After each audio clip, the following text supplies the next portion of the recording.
함께 말씀 나누도록 하겠습니다. 오늘 말씀은 마태복음 28장 19절에서 20절입니다. 마태복음 28장 19절 20절.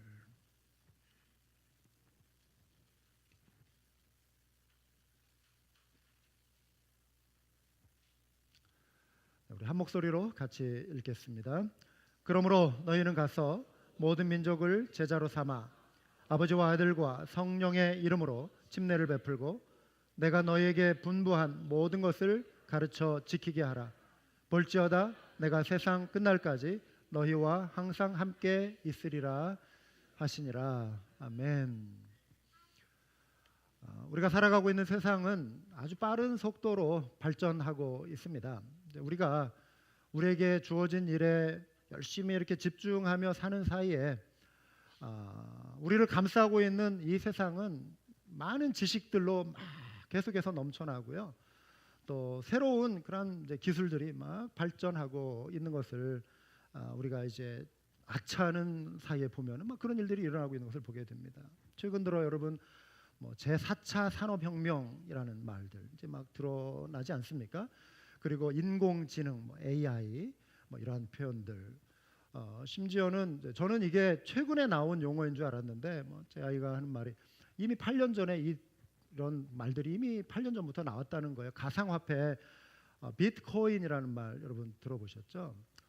아마 생소하신 분들도 있을 거예요. 이게 새로운 뭐랄까요 경제적인 용어인데 하나의 그 화폐 가치로 지금 급부상하고 있는 하나의 그 경제 시스템의 일부입니다. 이렇게 설명을 들어도 이게 좀 복잡하더라고요. 굉장히 지금 발전하는 현대 어떤 그 컴퓨터 기술 이런 거와 맞물려 가지고 이러한 어떤 새로운 경제 개념이 막 늘어나고 있고요. 이것으로 인해서 갑자기 대형 큰 재산을 막 모은 사람들도 있고 그런다는 이야기를 좀 듣게 되었습니다. 여러분 내가 이러한 거 몰라도 이런 복잡하고 어려운 거 관심 두지 않아도 그냥 나 먹고 사는데 별 지장 없다. 그냥 내 일 열심히 하지. 우리는 그냥 이렇게 생각하며 살 수 있습니다.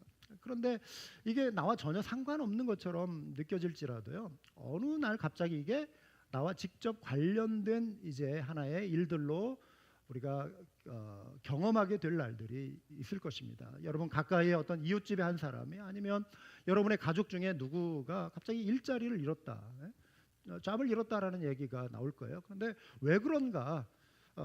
회사 사정이 어려워져서 그게 아니라 로봇이 그 일자리를 대체하는 것이죠. 실제로 이게 가상의 이야기가 아니라 지금 현실로 이미 다가오고 있는 이야기입니다. 최근에 어떤 뉴스를 보니까 미국에 지금 존재하는 일자리 중에 머지않아 약 38%의 잡을 사람들이 잃게 될 것이다. 이런 뉴스 접하지 않습니까? 왜 그런가? 인공 로봇이 그러니까 인공지능을 탑재한 그 로봇이 그런 일자리들을 이제 사람으로부터 빼앗아 간다라고 하는 것이죠. 그래서 저임금 노동자들, 블루칼라, 특별히 이 지역에 그 영역에서 일하는 많은 사람들이 이제 그 일자리를 잃는데 유통, 운수, 건설업 분야에서 로봇에 의한 일자리를 잃을 그런 상황이 가속화될 것이다라고 하는 그런 관측이 지금 나오고 있습니다. 새로운 것이 이렇게 등장하고 또 옛 것이 사라져가는 이제 그런 시대를 우리가 살아가고 있죠. 그런데 그럼에도 불구하고 여러분 결코 변화되지 않는 것이 있죠. 또 사라질 수 없는 것이 있습니다. 그것은 우리가 붙들고 있는 진리의 말씀이에요.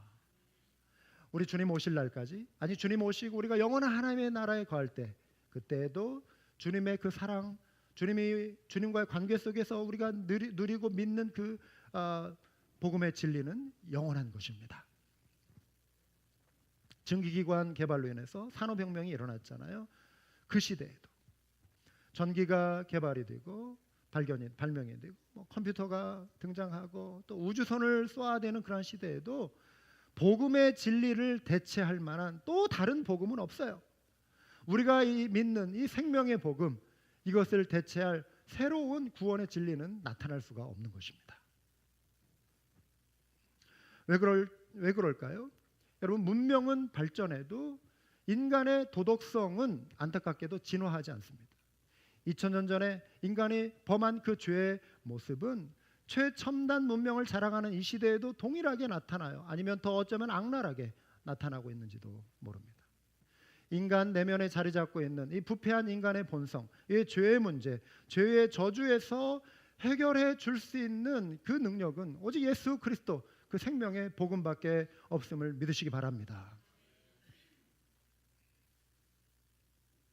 변화되는 세상을 이해하고 적응하기 위해서, 그래서 우리는 배움을 멈추지 않는 것은 좋은 현상입니다. 우리가 세상을 좀 이해하기 위해서. 그런데 하나님의 백성으로 살아가는 우리들에게 있어서 그 진리에 직면한 우리들은 주님 다시 오실 때까지 우리도 여전히 이 진리의 말씀을 배우고 실천하고 가르쳐야 하는 것이죠. 그 내용이 무엇인가? 바로 예수님께서 우리에게 명령하신 말씀입니다. 예수님은 부활하시고 하늘로 승천하시기 직전에 제자들에게 가장 크고 중요한 명령을 내리셨습니다. 유언이죠. 마지막 중요한 가장 강력한 말씀, 선택의 여지가 없는 반드시 순종해야 할 말씀, 그것은 곧 모든 족속에게 가서 아버지와 아들과 성령의 이름으로 침례를 주고 가르쳐 지키게 하라고 하신 지상 사명입니다. 제자 삼으라 말씀인 것이죠. 제자를 삼기 위해서 우리가 무엇을 해야 하는가? 우리는 사람들을 만나야 합니다. 사람들의 삶의 현장으로 나아가야 하죠. 그래서 예수님께서 하신 말씀이 그러므로 너희는 가서라고 하신 말씀이 이거예요. 누구에게 가는가? 주의 복음이 필요한 사람들에게 다가가라는 것입니다. 너희는 가서. 이 말씀의 의미는 영어로 보면은 as you are going 이렇게 해석할 수가 있습니다. 번역할 수가 있습니다. 우리가 움직이는 삶의 현장에서 여전히 우리는 복음을 들고 산을 넘고 강을 건너 또 바다 건너 또 대륙을 건너 우리가 한 번도 가보지 않는 땅으로 가서 복음을 전해 듣지 못한 사람들에게 가서 복음을 전해야 합니다. 그런데 동시에 우리가 살고 있는 이 삶의 현장, 이곳이 또한 하나님이 우리에게 가라고 명령하신 그 자리임을 여러분 기억하시기 바랍니다. 다른 말로 말씀드리면 이 자리가 또한 우리의 삶의 현장이 선교의 현장이라고 하는 것이죠. 우리 한마음교회가 선교적 교회가 됩시다. 우리 한마음교회 성도님들 이 자리에 계신 우리가 선교사적인 삶을 삽시다 하는 것이 바로 이것입니다. 우리가 움직이는 삶의 현장. 이미 우리는 우리 본토 친척 아비집을, 이 자리에 계신 대부분의 분들은 우리가 태어나 자란 고향을 다 떠나온 분들의 이주민들의, 이미 우리는 주님의 그 명령 가운데서 움직이고 있는 사람들, 주님의 주권 속에서 움직이고 있는 사람들이에요. 그러면은 우리가 머무르고 있는 이곳에서 주님의 향기를 드러내고 지상 사명에 순종하는 그런 삶을 살도록 부름받은 존재임을 여러분 믿으시기 바랍니다. 아버지와 아들과 성령의 이름으로 침례를 주라. 침례를 줌으로써 제자를 삼으라, 이런 뜻입니다. 우리 지난주에 우리 3명의 청소년 이 앞에서 이제 침례를 받았죠. 침례를 받는 것은 뭐냐면 예수 그리스도의 이름으로 구원받은 하나님의 자녀, 이것을 내가 자녀 되었습니다, 새 피조물 되었습니다, 이 간증을 하나님 앞에서 그리고 사람들 앞에서 드러내는 것이죠. 구원받은 하나님의 백성, 이게 이제 제자 삼는 과정의 중요한 하나의 이제 디딤돌이 되는 것입니다. 그리고 중요한 것이 가르쳐 지키게 하는 사역이죠. 가르쳐 지키게 하는 것은 하나님 나라의 삶의 방식. 우리는 태어나서 자라면서 이 땅에서 우리가 그냥 보고 배운 것이 우리의 삶에 많이 이렇게 익숙해져 있습니다. 그래서 세상의 방식으로 우리가 많이 살아가요. 우리는 그리스도인이란 말이죠. 저와 여러분은 이 자리에 여러분이 정말 일주일 동안 이 자리를 또 의식하면서 주일이 되면 나는 이 자리에 앉아 있을 것이다 라고 하는 것을 계획하고 의식하면서 한 주를 보내오셨을 거예요. 이 자리에 다른 어떤 장소에 얼마든지 있을 수 있지만 왜 저와 여러분은 이 자리에 와 있습니까? 우리는 뭔가 세상과 구별된 어떤 삶의 일환으로 우리가 지금 여기에 모여 있는 거란 말이죠. 우리는 하나님의 백성이 되었기 때문에 하나님을 예배하기 위해서 우리가 가정에서 쉴 수도 있고 다른 볼일을 볼 수 있지만 예배 자리에 나왔다는 것이죠. 이거는 뭐냐면 우리의 삶의 방식이 세상에 많이 지금 밖에서 이렇게 다니고 있는 분들과 구별된, 그러니까 하나님의 백성으로서 살아가기로 우리가 순종하고 결단하고 믿고 나오는 사람들이란 말입니다. 그렇다면 동일하게 우리가 예배 드리는 것으로 그냥 일주일에 한 번 잠깐 한두 시간 예배당에 와서 이렇게 예배 드리고 교제하고 가는 것으로 내 신앙을 만족하는 것이 아닌 하나님의 삶의 방식을 일주일 내내 이렇게 적용하면서 그 원리들을, 말씀의 원리들을 순종하면서 살아가는 그런 사람들이라고 하는 것입니다. 그래서 그러한 것을 배우고 또 가르쳐 지키게 하라, 이 사명을 우리가 붙들고 순종하는 사람들이 되는 것입니다. 그래서 좀 더 이제 구체적으로 살펴보면 왜 주님이 가르치라고 하셨는가, 두 가지 이유를 좀 살펴보기 원합니다. 첫 번째는 가르침이야말로 신앙을 전수하는 중요한 통로가 되기 때문에 그렇습니다. 신앙을 전수하는 중요한 통로가 되기 때문에 가르쳐야 합니다. 구약의 유명한 쉐마라고 하는 말인데요, 들으라, 들으라, 히브리어로 쉐마, 들으라 이스라엘 하면서 신명기 6장 가르침의 중요성을 강조합니다. 이스라엘아 들으라, 우리 하나님 여호와는 오직 하나인 여호와시니 너는 마음을 다하고 성품을 다하고 힘을 다하여 내 하나님 여호와를 사랑하라. 오늘날 내가 내게 명하는 이 말씀을 너는 마음에 새기고 내 자녀에게 부지런히 어떻게 하라고요? 가르치며. 집에 앉았을 때든지 길에 행할 때든지 누웠을 때든지 일어날 때든지, 그러니까 때를 얻든지 못 얻든지 항상 가르칠 수 있는 그러한 상황 속에 상황이 되면은 나누라, 말씀을 가르치라, 이것입니다. 반복적으로 가르치라는 것입니다. 이 말씀을 강론할 것이며 너는 또 그것을 내 손목에 매어 기호로 삼으며 내 미간에 붙여 표를 삼고 또 내 집 문설주와 바깥문에 기록할지니라. 늘 말씀이 눈에 띄게 하라는 것입니다. 그리고 기억하라는 것입니다. 그래서 여러분, 은혜로운 말씀, 내가 좀 붙들고 살아갈 말씀은 마음에도 물론 새겨야지만, 암송하고 새겨야지만 잘 보이는 곳에 이렇게 한번 붙여보세요. 올 한 해 하나님 이 약속의 말씀 주셨죠, 감사합니다 하면서 이렇게 적으셔가지고 냉장고 문 앞에도 붙이실 수 있고, 아니면 운전석 앞에도 이렇게 붙여놓을 수 있고, 그것만 보시고 운전하지는 마시고요. 눈에 자주 띄는 곳에 말씀을 붙여놓으라는 것이죠. 이스라엘 백성들이 그렇게 했다는 것입니다. 말씀을 통해서 하나님을 사랑하는 도전을 자꾸만 기억하고 반복적으로 되어내는 것이죠. 신약 성경에서도 사도들은 예수님의 지상 사명을 그대로 순종했어요. 그 지상 사명이 뭐라고요? 가르쳐 지키게 하라. 그래서 사도행전에 보시면 그 말을 받은 사람들은 침례를 받음에 이날에 신도의 수가 3,000이나 더하더라. 그들이 사도의 무엇을 받았어요? 가르침을 받았죠. 가르치는 일이 일어났다. 서로 교제하고 떡을 떼며 오로지 기도하기를 힘쓰니라. 교회사 속에서도 가르치는 일이 계속되어 왔습니다. 여러분, 가르치는 일이 없었다면 오늘 저와 여러분이 이 자리에 이렇게 존재할 수가 없어요. 누군가 우리에게 말씀을 전해준 사람이 있고 가르쳐준 사람이 있기 때문에 그 신앙의 영향 속에서 교회로서 우리가 이렇게 존재하는 것이죠. 그 일이 지난 2000년 역사 속에서 이루어졌다는 거예요. 초대교회 입문자 학교라고 하는 그러한 기관이 있었다고 합니다. 여기에서는 어떤 이방 종교에 익숙해져 있던 사람들이 기독교 신앙을 접할 때 이전에 내가 믿던 그것을 가지고 이제 기독교 신앙에 오니까 이게 잘 안 맞잖아요. 그래서 그런 것을 좀 정리해주는 그러한 그 교육, 성경적으로 그것을 바로잡아주는 그 교육이 입문자 학교라고 하는 그런 과정이 있었다고 하고요. 또 교리문답 학교가 2세기에 들어서 있었다고 합니다. 이거는 이제 그 지도자들 가운데 특별히 어떤 로마 철학에 이렇게 익숙해져 있는 사람들, 그들이 기독교 신앙, 복음의 진리 앞에서 그들의 어떤 생각들을 이렇게 교정할 수 있도록 교육을 시켜준 그런 기관도 존재했다라고 하는 것이죠. 그리고 시대마다 보면은 이렇게 가정에서 모이는 소그룹 모임들, 오늘날 요즘 우리 목장 이런 만나 형태처럼 이미 16세기, 17세기 종교개혁 이후에도 그런 그 가정에서 모이는 그런 성경 공부, 주일 예배 마치고 이들은 또 집으로 가요. 가정에 모여가지고 또 말씀을 가르치고 함께 나누는 이러한 아름다운 전통들이 있었습니다.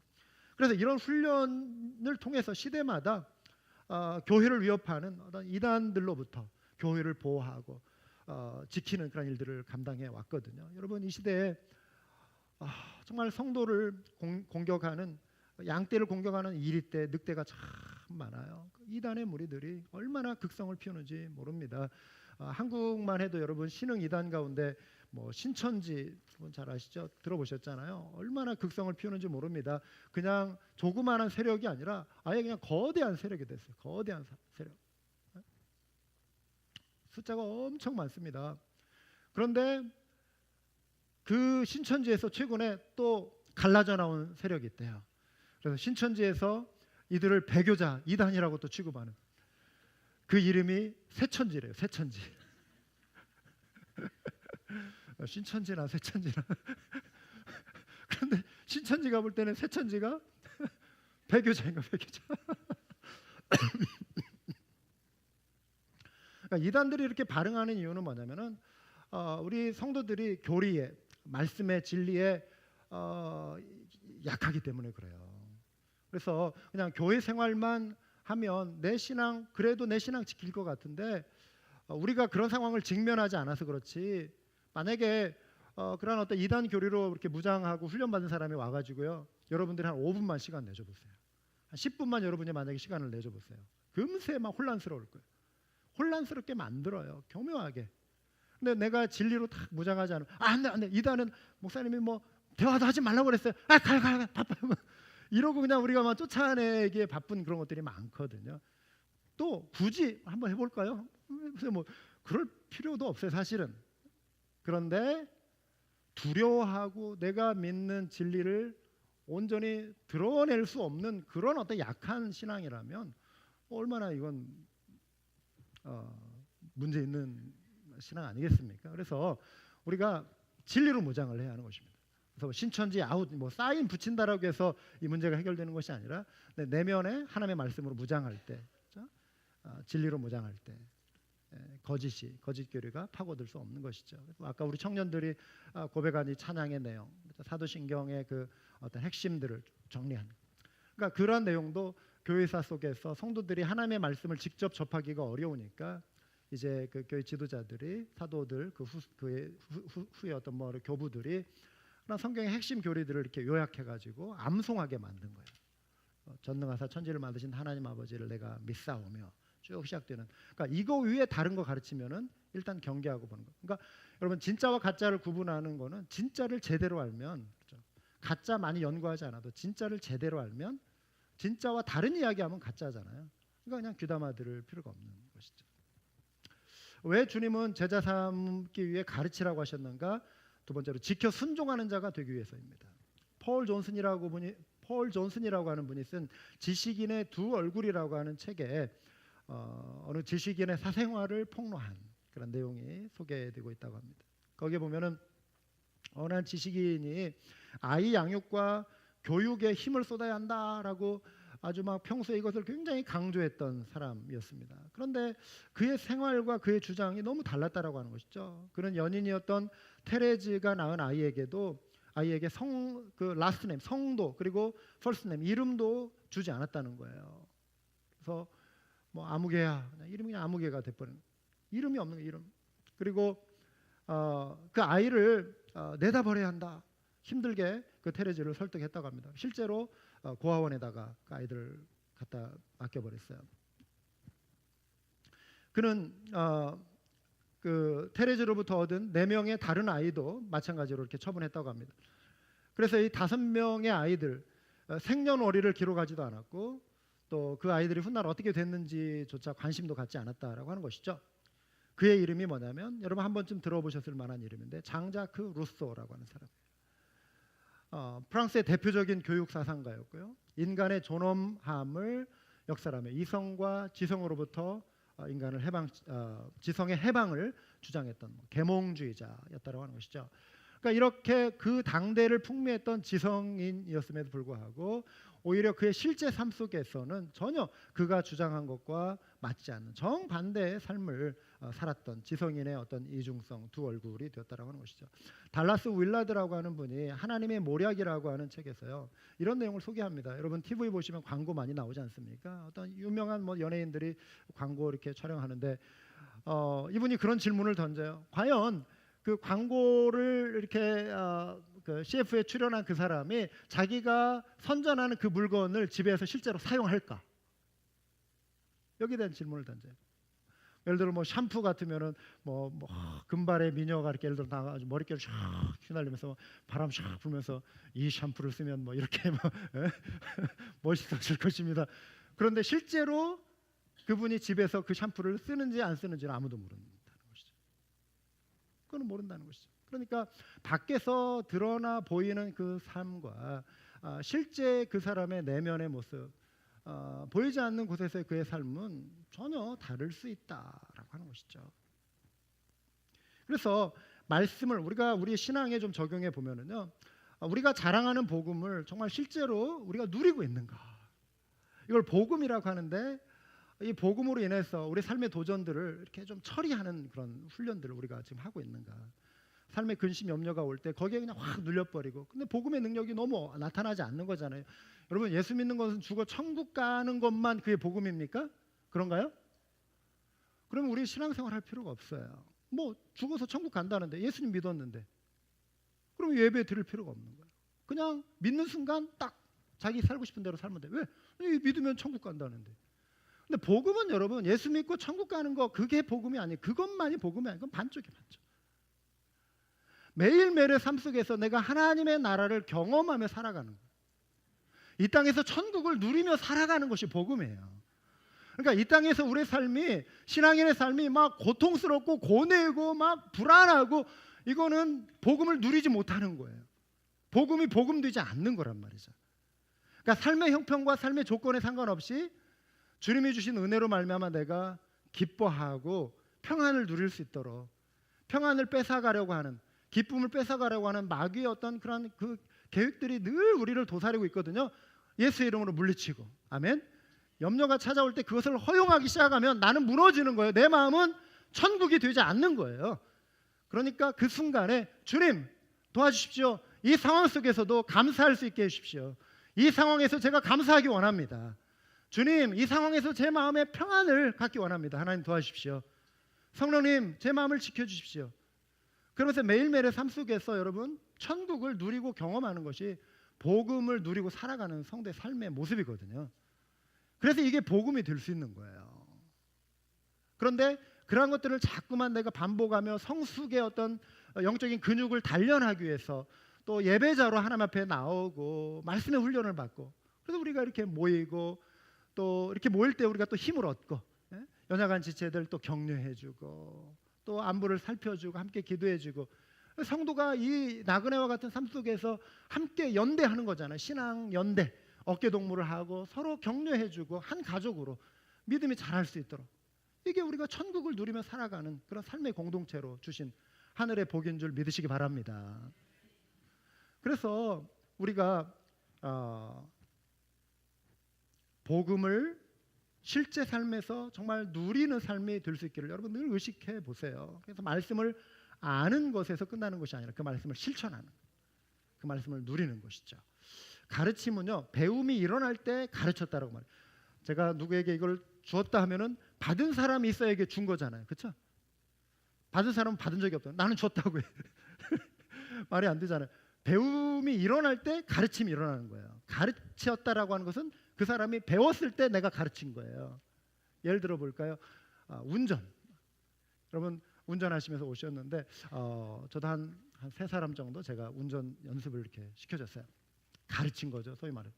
그 중에 두 분은 운전 중에 연습하다가 멋지게 그 주차장 그 턱을 뛰어넘어서 잔디를 거슬러서 나무 숲을 들이받았어요. 한 분은 정말 아찔하게 그 숲이 없었다면은 그 바로 밑에 이렇게 쫙 아래로 이렇게 깎아지르는 그런 내리막길이었어요. 근데 숲이 있어가지고 부드러운 풀숲이 있어가지고 탁 막아줬어요. 너무 무섭다. 이거 운전하는 거 보통 일이 아니다 하고 그 자리에서 만약에 딱 멈춰버렸다면 이분은 운전을 못했겠죠. 그런데 지금 보면은 운전을 그래도 이렇게 잘하고 다닙니다. 그분이 제 아내예요. 지금 운전을 잘하고 있다는 것은 배움이 일어났다는 거잖아요. 배움이 일어났다는 것은 가르침과 배움이 일어날 때 운전. 또 다른 한 분은 저희 큰아이의 친구분이었어요. 성준이.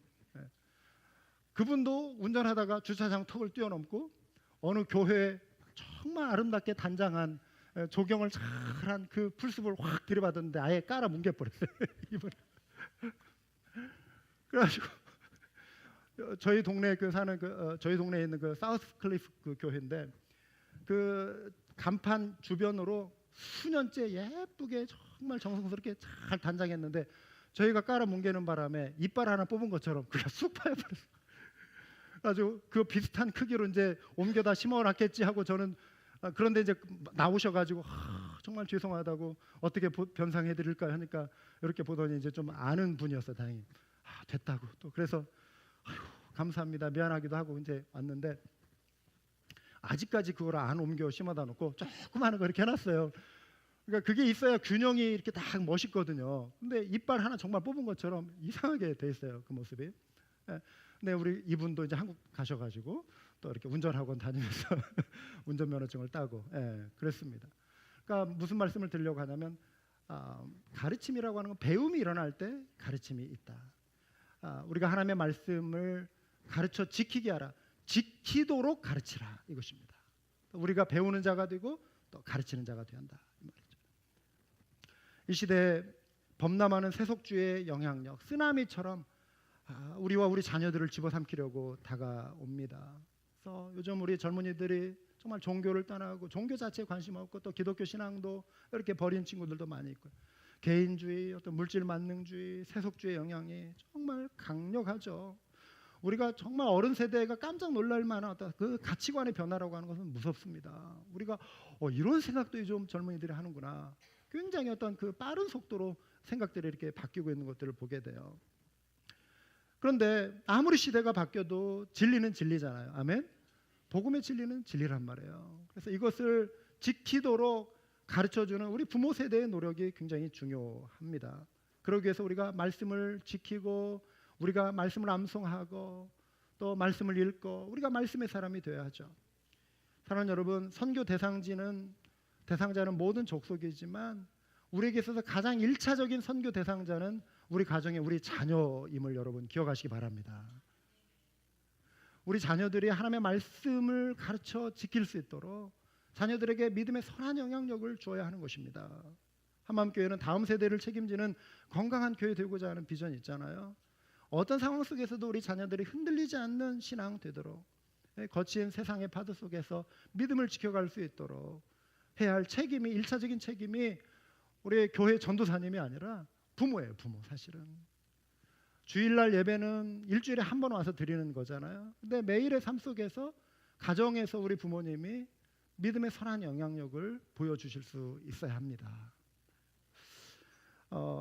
그 삶이 순종하는 신앙으로 삶을 삶으로 연결하는 그러한 신앙이 되는 것이죠. 목회자인 저 입장에서 성공적인 목회자라고 하는 것은 교회가 저의 어떤 성공의 기준은 아니라고 봐요. 모든 목회자에게도 마찬가지라고 봐요. 목회를 준비하고 있는 여기 신학생 여러분, 사역자 여러분 마찬가지. 여러분의 사역의 성공은 겉으로 보이는 어떤 교회가 아니라 사람들이 여러분이 어떤 목회 성공에서 여러분들을 존경하고 뭐 이렇게 한다 할지라도 정말 진정한 성공의 가늠자는 여러분 가정에서 여러분의 자녀들이 가장 가까이에서 여러분의 삶을 지켜본 여러분의 자녀가 나의 아버지는 완벽해서 내가 존경하는 것이 아니라 그래도 자신이 말한 거에 대해 책임질 줄 알고 그 말씀을 살아보려고 애쓰고 있다. 이런 모습을 보여줄 수 있는 것. 가정에서 자녀들로부터 가정에서 가까운 가족으로부터 인정받지 못하는 신앙 지도자는 어떤 면에서는 실패했다고 볼 수 있죠. 물론 여러분 오해하지 마십시오. 모든 자녀들이 부모가 원하는 대로 되어지는 것은 아닌 것 같아요. 부모님들이 정말 경건하고 기도 많이 하시고 정말 말씀대로 이렇게 살아가시려고 하는 그런 부모님들 많이 있지만 또 어떤 원인이 되었든지 간에 자녀들이 부모의 기도대로 원함대로 다르게 이렇게 가는 그런 자녀들도 있습니다. 그래서 자녀가 설령 이렇게 비뚤어가게 했다고 해서 모든 블레임을 부모에게 둘 수는 없어요. 그런데 그 와중에 만약에 아버지의 모습이 어머니의 모습이 밖에서는 사람들에게 멋진 신앙인의 모습으로 보이지만 집안에서는 신앙과 전혀 상관없는 삶을 삶으로, 오히려 가정에서는 오히려 믿지 않는 사람보다 더한 모습을 보임으로 인해서 자녀의 눈에 그것을 어려서부터 보고 자라서 나는 아버지가 믿는 저런 신앙이라면 믿지 않겠다, 이러한 식에 의해서 기독교 신앙을 버리고 했다면 그것은 부모의 책임이겠죠. 그렇지 않겠습니까? 그래서 우리가 우리의 신앙의 책임을 가정에서부터 보여줄 수 있는 것, 이것이 중요하다라고 하는 것이죠. 우리의 선교 대상자의 제1차 대상자가 바로 우리의 자녀라고 하는 것입니다. 그래서 우리가 말씀 공부에도 열심을 내시고 또 알미 삶으로 연결될 수 있도록 노력을 해야 합니다. 암송도 오래 해보시고 또 삼공부 2월 달부터 시작하는데 생명의 삶 시작이 되고요. 또 새로운 삶 시작이 됩니다. 그래서 생명의 삶은 이제 제가 강의하고 새로운 삶은 이제 김성옥 전사님에게 올해부터 처음 제가 이제 하실 수 있도록 잘 또 준비된 분이기 때문에 이제 맡겨드리려고 합니다. 이러한 어떤 올 한 해 가르쳐 지키게 하는 사명을 위해서 우리가 많은 부분에 있어서 새롭게 좀 결단하고 적용해 볼 수 있기를 원합니다. 무엇을 가르쳐야 하는가? 예수님은 내가 너에게 분부한 모든 것이라고 말씀하셨습니다. 우리가 복음서 마태, 마가, 누가, 요한복음을 통해서 예수님의 말씀을 우리가 살필 수 있겠죠. 그런데 올 한 해 저는 이제 마태복음을 중심으로 한 해 동안 쭉 말씀을 좀 살펴보려고 하는데요. 마태복음 안에 핵심은 뭐냐면 하나님의 나라입니다. 천국 백성으로 어떻게 살아가야 할 것인가, 예수님을 따르는 제자의 삶은 어떤 것인가, 섬기님의 모습이 무엇인가, 희생의 모습이 무엇인가, 겸손의 모습이 무엇인가, 또 종말을 살아가는 그러한 성도의 삶의 모습은 무엇인가, 이러한 것들을 말씀을 통해서 우리가 배울 수 있는 것이죠. 가르침을 통해 기대하는 모습은 우리가 그리스도의 제자가 되는 것입니다. 제자가 된다라는 것은 따르는 자예요. 배우는 자, 또 순종하는 자입니다. 말씀의 사람이 되는 것입니다. 말씀에 붙들리고 모든 삶의 가치와 판단의 기준을 하나님의 말씀으로 자꾸 두려고 하는 것이죠. 이게 말씀의 사람입니다. 말씀이 우리의 삶을 거룩하게 만들어주죠. 세상의 유혹을 이기게 하고 천국 백성의 삶을 살아갈 수 있도록 우리를 자극하고 도와주고 붙들어주는 것이 하나님의 말씀입니다. 그래서 골로새서 3장 16절에 이렇게 말씀하고 있죠. 우리 한번 같이 읽어볼까요? 시작. 그리스도의 말씀이 너희 속에 풍성히 거하여 모든 지혜로 피차 가르치며 권면하고 시와 찬송과 신령한 노래를 부르며 감사하는 마음으로 하나님을 찬양하고, 그렇게 말씀하고 있습니다. 그리스도의 말씀이 너희 속에 풍성히 거하게 하라. 올 한 해 여러분 한번 성경 통독 한번 도전해 보세요. 또 말씀 암송 한번 도전해 보세요. 올해에도 이제 매월 이렇게 이달에 암송 나가거든요. 12구절. 그래서 연말에 이렇게 하니까 좀 바쁘더라고요. 우리 지난주 해보니까. 그래서 우리가 이제 한 달 정도 이렇게 살짝 미뤄가지고 내년 1월쯤에 또 지난 한 해 동안 말씀 가지고 또 이렇게 같이 암송해보고 나누는 시간 가지려고 합니다. 구체적으로 우리가 배우고 가르쳐야 할 것, 구원의 도입니다. 구원의 도. 첫 번째로 구원의 도. 같이 한번 읽어볼까요? 요한복음 5장 39절. 너희가 성경에서 영생을 얻는 줄 생각하고 성경을 연구하거니와 이 성경이 곧 내게 대하여 증언하는 것이니라. 아멘. 예수 그리스도의 죽으심과 부활, 이 사건이 가져다준 구원의 소식, 그렇죠? 영생의 선물을 우리가 믿고 가르치는 것이죠. 우리가 예수님 믿는 사람이라면 누군가에게 예수님 믿어 구원 얻을 수 있는 그 내용을 이렇게 설명해 줄 수는 있어야 하지 않겠습니까? 그래서 이걸 무장해야 합니다. 두 번째로 그리스도의 제자다운 삶의 방식입니다. 또 같이 한번 읽어보겠습니다. 또 어려서부터 성경을 알았나니 성경은 능히 너로 하여금 그리스도 예수 안에 있는 믿음으로 말미암아 구원에 이르는 지혜가 있게 하느니라. 모든 성경은 하나님의 감동으로 된 것으로 교훈과 책망과 바르게 함과 의로 교육하기에 유익하니 이는 하나님의 사람으로 온전하게 하며 모든 선한 일을 행할 능력을 갖추게 하려 함이라. 아멘. 아멘. 성경을 통해 그렇죠? 교훈과 책망과 바르게 함과 의로 교육하기에 유익하다. 그렇죠? 하나님의 사람으로 온전하게 된다. 구비되는 것은 뭐냐면 말씀을 통해서 되어진다 이것입니다. 그래서 세상 방식과 그리스도의 제자의 삶의 방식을 구분하면서 주님을 따르는 그런 성도의 삶을 우리가 살아가야 하는 것이죠. 아멘이십니까? 그리고 세 번째는 하나님 나라의 소망입니다. 여러분 한 주간 많이 바쁘셨죠? 근데 우리가 왜 바쁜가 가만히 보면은 우리의 이제 관심거리들, 우리가 해결할 어떤 문제들 때문에 많이 바쁘게 되잖아요. 근데 일주일 동안 이렇게 흘러가다 보면은 정말 우리가 하나님 나라에 대해서 어떤 이런 영적인 관심 우리 많이 두지 못하고 그냥 정신없이 한 주간 살아갈 때가 많아요. 또 아이들 양육하다 보면 그렇게 바쁘고 또 이런 일들 저런 일들 처리하다 보면은 그런데 우리는 이 땅에 속해 있지만 보이는 세상이 전부가 아니다. 이걸 믿고 사는 사람들이잖아요. 아멘이시죠? 보이지 않는 세계가 있음을 믿는 사람들이잖아요. 그래서 땅에 보이는 것들을 보이지 않는 세계의 원리, 천국의 원리로 이렇게 조명해 볼 수 있는 그게 신앙입니다. 사실은 막 정신없이 막 그냥 이렇게 닥치는 대로 또 내가 경험한 방법 또 잘 될 것 같은 그런 생각으로 이렇게 막 처리하는 이런 것보다도 어떤 문제가 생길 때 하나님이라면 이 방법을 어떻게 처리하기 원하실까? 그렇죠? 보이지 않는 세상은 존재하거든요.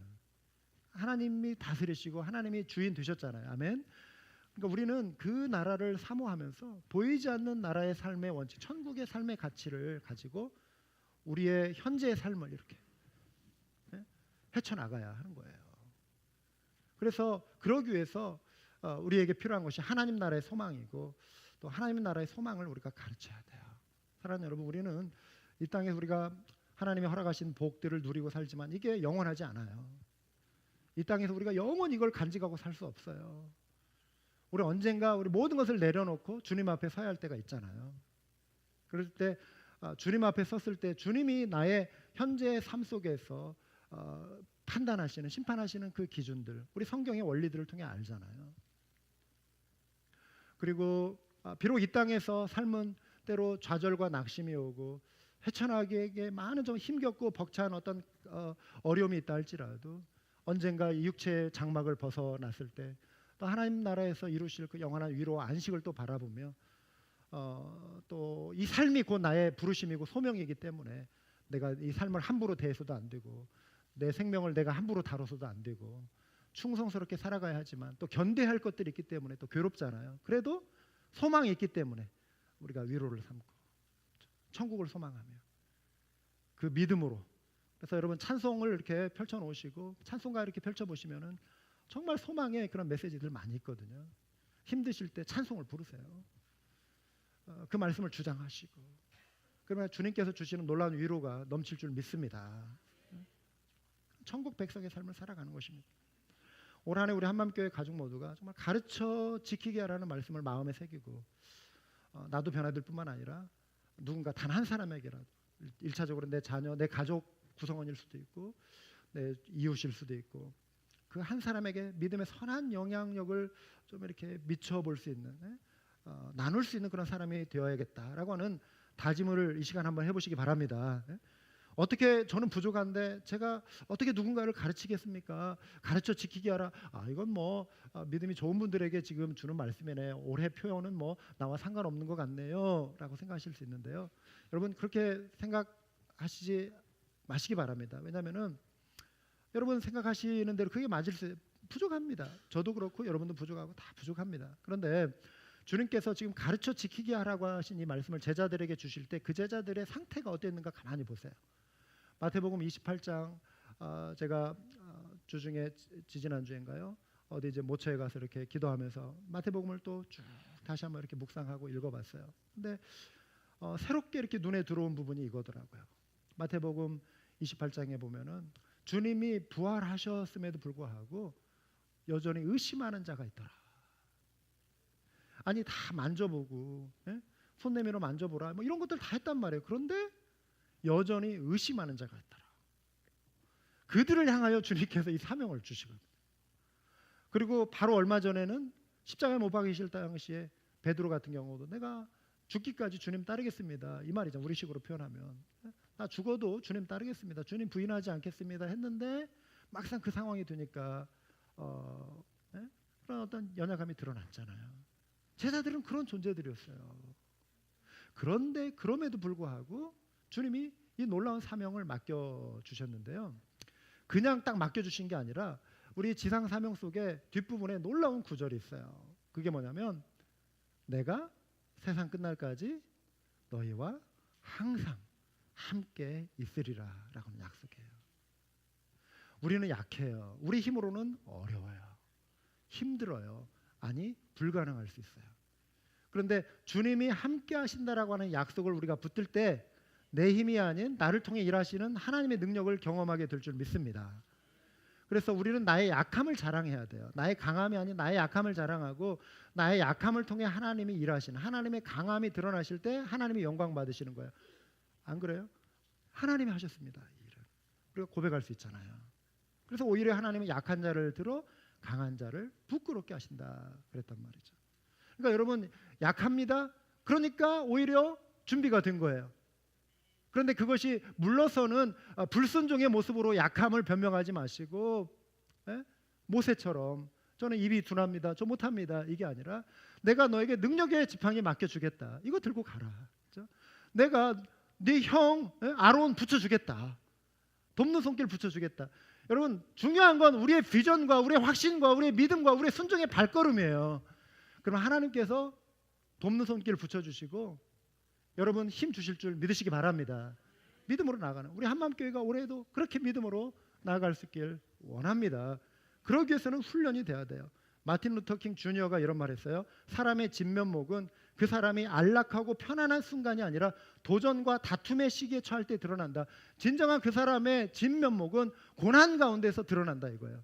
우리가 편안할 때는 정말 제자다운 삶의 모습이 드러나지 않을 수 있어요. 그런데 역경과 고난 가운데 여러분 지금 힘든 상황을 겪고 있는 분들이 이 자리에 계실 거예요. 이럴 때 평소에 하나님께서 그동안 나에게 주셨던 그 말씀을 적용하고 활용하고 그 말씀을 주장하라고 그동안 나에게 훈련시켜 준 줄 믿으시기 바랍니다. 그래서 말씀을 주장하심으로 이 역경을 이겨나가시기 바라요. 그러므로 내가 이 고난 가운데서 내가 주님을 따르고 있는 사람이라고 하는 것이 드러나는 거예요. 그리고 그것이 간증이 되는 것이고 그 사람의 그러한 삶이 고난 가운데서도 주님 붙들고 씨름하는 그 모습이 주변 사람들에게 선한 믿음의 도전이 되는 것이죠. 믿음으로 이겨내시기 바랍니다. 그래서 우리가 훈련이 중요합니다. 우리 지난 주일 이제 송구영 신예배 날씨 우천 관계로 우리 막 이제 빨리 돌아가셔야 했어요 대부분. 그런데 이제 그래서 빨리 예배 마치고 우리 송구영 예배를 좀 당겨서 하는데 이 자리에서 제가 막 설교하고 있는데 여러분 이제 이미 소식으로 이미 다 알고 계신 분들 많이 있을 거예요. 갑자기 밖에서 막 비명 소리가 들리고 또 우리 집사님 한 분이 남편을 부르는데 빨리 나와봐요. 그러니까 이분이 확 뛰어나가고 그런데 막 밖에서 막 웅성웅성하니까 제 설교하다 이런 경우 처음이었어요. 열심히 저 송구영 신예배 마저 사랑합시다 뭐 이러고 있는데 싹 빠져나가고 설교를 안 듣고 그냥 우르르 다 나가는 이게 뭐지 무슨 상황이지 하면서 저도 겸연쩍어가지고 그럼 우리 좀 잠깐 쉽시다 하고 나갔는데 상황이 굉장히 어려운 상황인 거예요. 우리 세현이 오늘 아이가 수족구 걸려가지고 지금 못 왔거든요. 우리 그 스티븐 형제 아들 신희경 자매 애가 딱 제가 처음 그 아이를 봤을 때는 애가 완전히 처져 있는 거야. 거꾸로 이렇게 엎드려가지고 응급조치를 막 하고 있는데 우리 최영근 집사님 막 간호사 하고 있는데 애가 숨도 쉬지 않고 얘가 건강해가지고 막 뻗시고 막 이런 애거든요. 그런데 완전히 처져 있는 거야. 애가 얼굴도 이렇게 색이 변해 있고 숨이 멎은 거야. 숨이 멎고 그 상태는 거의 뭐 죽은 상태라고 봐도 과언이 아닐 정도로 나중에 어떤 상황인가 봤더니 빵을 애가 먹다가 빵을 평소에도 달라고 해서 이제 아빠가 이렇게 옆에 떼줬는데 이 녀석이 평소에 먹는 습관이 아그작아작 다 넣는데 입에 넣어가지고 막 삼키고 막 이러는가 봐요. 건강해요. 이게 막힌 거예요. 물기 살짝 묻은 빵이 기도를 완전히 막으니까 애가 피식 쓰러져가지고 자려고 하는데 정말 감사하게도 우리 손실욱 집사님이 간호사적인 그 감각으로 아니 방금 깨어났는데 왜 애가 자냐 이상하다. 부모님 얘가 자려나 봐 했는데 아니 금방 깨어난 애가 왜 자냐 뭔가 이상하다 해가지고 보니까 다른 거죠. 그래서 이 뭔가 문제가 있다 급하게 가지고 응급조치를 하는데 계속 하는데도 깨어나지 않는데 와 정말 놀랬죠. 그래서 주변에서 같이 기도하고 정말 열심히 몇몇 분들이 막 응급조치를 하면서 손에 막 피 나면서 막 그 음식을 끄집어내가지고 했는데 애가 푹 하면서 숨을 쉬고 우니까 예? 아 이제 숨 쉰다고 됐다고 살아났다고 너무 감사했어요. 송구영 씨 예배 드리는데 이 정말 귀엽고 사랑스러운 아이가 이 변을 당했다면 근데 정말 하나님 감사한 게 이렇게 준비된 예? 훈련의 중요성이 이런 거구나. 훈련된 조교 간호사. 그러니까 사람의 생명을 살리는데 이런 훈련이 필요하고 중요하죠. 그리고 무엇보다도 하나님이 살려주셨어요. 아멘. 네, 하나님이 그런 모든 상황 속에서 하나님이 행하신 것이죠. 하나님이 생명을 사랑하시고 그래서 이런 손길들을 통해서 이루어 주신 것이죠. 우리 육신의 생명도 소중하고 그런데 정말 우리의 영적인 생명 이 땅에서 많은 부귀영화를 누린다 할지라도 죽어 하나님 나라에 가지 못하고 영원한 지옥 형벌을 받고 하나님과 분리된 채 정말 지옥에서 형벌을 당하는 그런 어떤 심판의 상황에 처해질 사람들 이들 우리가 복음의 말씀으로 이끌어내야 하지 않겠습니까? 그들을 구원해야 하지 않겠습니까? 너무나 중요한 것입니다. 그러기 위해서는 우리도 훈련이 돼야 하는 거예요. 가르쳐 지키게 하라는 것이 이것입니다. 말씀의 훈련이 돼야 하는 것입니다. 그 모든 부르심은 특정 한두 사람이 아니라 이 자리에 있는 우리 모두를 향한 주님의 부르심을 믿으시고 올 한 해 이 말씀 붙들고 힘차게 달려가는 우리 모두가 될 수 있기를 원합니다. 우리 한번 기도하시겠습니다.